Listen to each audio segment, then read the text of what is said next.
নমস্কাৰ এই মুহূৰ্তত এটা অত্যন্ত ডাঙৰ খবৰ দিব বিচাৰিছো আজি ৰাজ্যবাসীৰ বাবে সবাতোকৈ ডাঙৰ দিন আজি এটা গুৰুত্বপূৰ্ণ দিন অসমৰ বাবে কিয়নো আজি নিৰ্বাচন কৰা হ'ব অসমৰ পৰৱৰ্তী মুখ্যমন্ত্ৰী আজি চূড়ান্ত হ'ব কোন হ'ব অসমৰ পৰৱৰ্তী মুখ্যমন্ত্ৰী হিমন্ত বিশ্ব শৰ্মা নে আন কোনোবা কিয়নো আজি আছে বিজেপিৰ বিধায়িনী দলৰ বৈঠক আৰু সেই বৈঠকতে চূড়ান্ত হ'ব অসমৰ পৰৱৰ্তী মুখ্যমন্ত্ৰী ইতিমধ্যে দুজনকৈ পৰ্যবেক্ষকৰ উপস্থিতিতে বিজেপিৰ নৱনিৰ্বাচিত বিধায়কে আজি নিৰ্বাচন কৰিব তেওঁলোকৰ নেতা বিজেপিৰ বিধায়িনী দলৰ নেতা নিৰ্বাচন কৰা হ'ব আৰু তেৱেই হ'ব অসমৰ পৰৱৰ্তী মুখ্যমন্ত্ৰী ইতিমধ্যে 12 মেত নতুন চৰকাৰে শপত গ্ৰহণ কৰিব আৰু শপত গ্ৰহণৰ প্ৰাক্ষণত আজিৰ দিনটোত নিৰ্বাচন কৰা হ'ব অসমৰ পৰৱৰ্তী মুখ্যমন্ত্ৰী আৰু আজি চূড়ান্ত হ'ব কোন হ'ব অসমৰ পৰৱৰ্তী মুখ্যমন্ত্ৰী কাৰ দখললৈ যাব দিছপুৰ আৰু কোনে দিছপুৰৰ ৰাজপাটত বহি চলাব চৰকাৰ এই মুহূৰ্তৰ সবাতোকৈ ডাঙৰ খবৰ আমি ৰাজ্যবাসীৰ বাবে লৈ আহিছো নিশ্চিতভাৱে গুৰুত্বপূৰ্ণ খবৰ আজি চূড়ান্ত হ'ব অসমৰ পৰৱৰ্তী মুখ্যমন্ত্ৰী অসমবাসীৰ বাবে আজিৰ দিনটো সবাতোকৈ গুৰুত্বপূৰ্ণ কিয়নো আজি বিজেপিৰ বিধায়িনী দলৰ বৈঠক আছে আৰু বৈঠকতে নেতা নিৰ্বাচন কৰিব নৱনিৰ্বাচিত বিধায়কে 12 মেত হ'ব নতুন চৰকাৰৰ শপত গ্ৰহণ পিছে কোনে মুখ্যমন্ত্ৰী ৰূপে শপত ল'ব কি আজি চূড়ান্ত হ'ব ইতিমধ্যে নিশাই অসমৰ উপস্থিত হৈছে বিজেপিৰ পৰ্যবেক্ষক আৰু সহ পৰ্যবেক্ষক জেপি নাড্ডা আৰু নায়াব চাইনি উপস্থিত হৈছে অসমত আৰু দুই নেতা গুৱাহাটীত আদৰণি জনাইছে হিমন্ত বিশ্ব শৰ্মাই নিশাৰ ভাগতে হিমন্ত বিশ্ব শৰ্মাই তেওঁলোকক আদৰণি জনায় আৰু ইতিমধ্যে অসমত বাহৰ পাতিছে দুয়োগৰাকী নেতাই আৰু আমি দেখুৱাইছো জেপি নাড্ডা ইয়াত উপস্থিত হৈছে নায়াব সিং চাইনি উপস্থিত হৈছে অসমত আৰু দুয়োগৰাকী পৰ্যবেক্ষকৰ উপস্থিতিতে আজিৰ দিনটোত নেতা নিৰ্বাচন কৰা হ'ব বিজেপিৰ আৰু কোন হ'ব অসমৰ পৰৱৰ্তী মুখ্যমন্ত্ৰী সেয়া আজি বাছনি কৰা হ'ব কোনে মুখ্যমন্ত্ৰী হিচাপে শপত ল'ব সেয়া বাছনি কৰা হ'ব হিমন্ত বিশ্ব শৰ্মা নে আন কোনোবা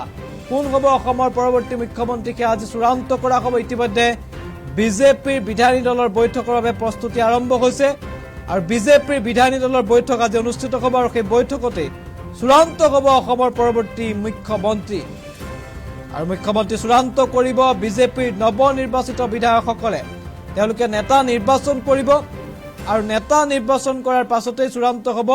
যে কোনে এইবাৰ মুখ্যমন্ত্ৰী ৰূপে শপত গ্ৰহণ কৰিব 12 তাৰিখৰ শপত গ্ৰহণৰ বাবে ইতিমধ্যে সাজু হৈছে বিজেপি আৰু নতুন মুখ্যমন্ত্ৰী আজিৰ দিনটোতে নিৰ্বাচন কৰা হ'ব আমি এই মুহূৰ্তত দৃশ্যাংশ এম্বিয়েন্সৰ সহায়ত আগবঢ়াইছো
উত্তৰ পূবৰ আগশাৰী শিক্ষা প্ৰতিষ্ঠান প্ৰতীক্ষা গ্ৰুপ অফ ইনষ্টিটিউচনছ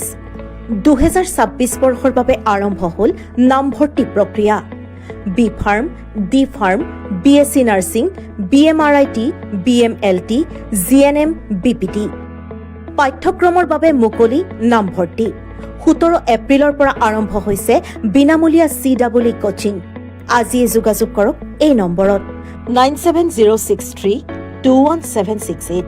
9181022366 আৰু 9181022377